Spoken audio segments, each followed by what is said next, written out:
Alright, I've got a 2015 Seadoo GTI130. This one was taking on water and I could not find the leak. So I wound up putting a bilge pump on it. And I'm just going to show you the pump that I used, where I put it, where I put the discharge line, to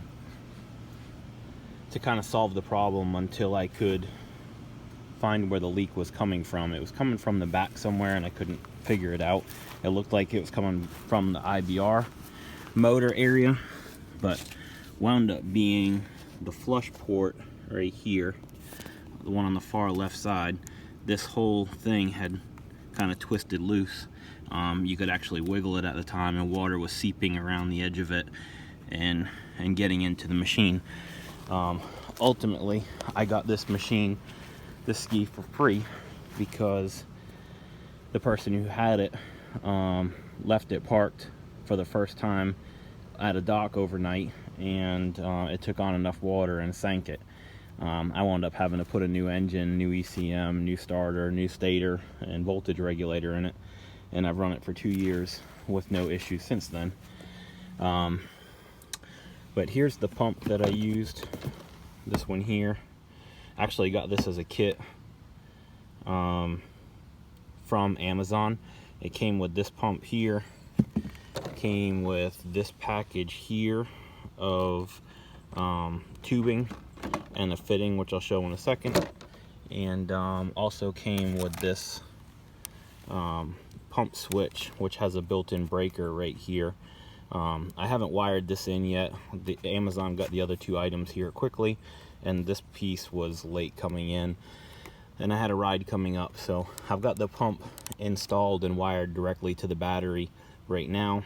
I'm going to be adding this switch to it, but for now, down here in the bottom, it's probably hard to see because of the sun and shade being down there, but these two hoses right here that come off of the water pump, I've just got the bilge pump tucked underneath them, and the two water pump hoses actually hold it down to the bottom and hold it in place. You've got this swelled up part where the jet pump goes out of the base of the ski itself, so it can't slide any further this way, and then that's kind of tapered up going to the other side, so it can't go any further that way either. The white zip tie that's down there, right there, I did zip tie the discharge of the pump to one of the water hoses from the water pump just to help stabilize it a little bit. Every now and then jumping wakes or something like that, I didn't want it to be bouncing around. So it has a float in it, turns itself on and off automatically. It has 3 wires coming out of it. You can see them back there. There's a black one which goes directly to the battery, obviously for ground. There's a solid brown one, which is not used unless you're using the switch, which I haven't put in yet. And then there's a brown one with a white line. If you run that brown one with a white line directly to the battery, it works off of the float that's inside of the pump. When the pump sees enough water, it'll turn itself on and pump itself out.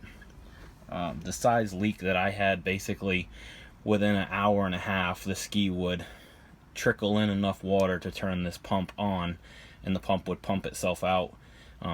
It would pump for probably 15 seconds and have this completely drained out. So going out the back, and I'll show you the outside, you see where the fitting comes through.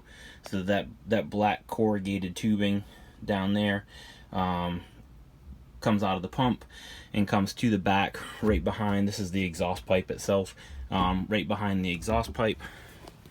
And I ran the discharge to the back side of my ski.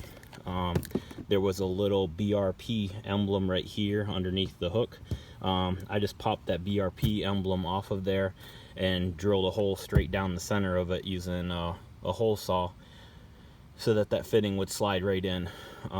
I've seen people put the fitting over on the side, on the side of the wheel well over here, so it comes out the side, but to me that's just gonna cause the footwell to fill up with water until it gets deep enough where it'll flow over the edge. If you put it back here, when it pumps, it'll actually throw water about 2 feet, but as it comes to a stop and trickles, the water will come down here, it'll land here, and it runs right off the back of the ski and doesn't fill up your footwells with water, adding unnecessary weight to the ski, pushing it down. So that was a good spot for me. Somebody may have another reason why they want it in the footwell, I don't know, but that spot worked well for me. Pumps it right out the back. I've only had the pump in there for about 2 weeks now. I've only been on one ride with it. The pump worked as it's supposed to. We stopped at a restaurant to get something to eat, and the pump came on one time at about 1.5 hours. Pumped the water out, took 15 seconds or so. This is a 750 gallon per hour pump. Like I said, it threw water about 2 feet when it started pumping. So adding a bilge pump, probably would have saved this ski from the person who gave it to me. Every 1.5 hours the pump would have come on for 20 seconds or so, pumped the ski out, and the ski would have still been floating the next morning when they went out. Over a long period of time, it may have ran the battery down if it stayed out there for weeks and weeks, but it serves its purpose for me, and I don't think there's any harm in having a little bit of extra security as far as keeping water out of these things. Hope that helps somebody. If you need anything or have any questions, just leave me a comment.